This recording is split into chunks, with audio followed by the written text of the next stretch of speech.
Hi അസ്സലാമു അലൈക്കും. ഇന്നത്തെ റെസിപ്പി നല്ല നാടൻ ലവലോലിക്ക അച്ചാറാണ്.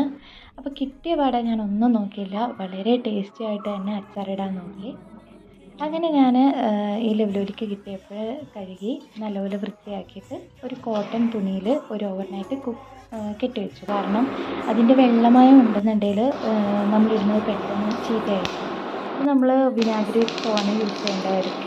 അത് ഇല്ലാതിരിക്കാൻ വേണ്ടിയിട്ടാണ് ഞാൻ ഓവർനൈറ്റ് ഒരു തുണിയിൽ കെട്ടി വെച്ചിട്ടുണ്ടായിരുന്നത്. പിന്നെ ഞാനത് കഴുകാൻ നിന്നില്ല, കാരണം ഓൾറെഡി ഞാനിത് വാഷ് ചെയ്ത് വെച്ചതാണ്. അങ്ങനെ ഞാൻ ഇതിൽ ശരിക്കും പറഞ്ഞു കഴിഞ്ഞാൽ വെളുത്തുള്ളി ആയിട്ടൊന്നും അല്ല യൂസ് ചെയ്യുന്നത്, നമ്മൾ വെളുത്തുള്ളി പൊടിച്ചതാണ് യൂസ് ചെയ്യുന്നത്. കാരണം ഇത് ചില ടൈമിൽ ഈ വെളുത്തുള്ളി കടിക്കുന്നത് നല്ല ഇഷ്ടപ്പെടും ചിലർക്കത് ഇഷ്ടപ്പെടത്തില്ല. അതുകൊണ്ടാണ് ഇപ്പോൾ എൻ്റെ ഹസ്ബൻഡിനൊക്കെ എന്ന് പറഞ്ഞു കഴിഞ്ഞാൽ വെളുത്തുള്ളി കടിക്കുന്നത് ഇഷ്ടം. അപ്പം ഞാനത് പൊടി ചേർത്തിട്ടാണ്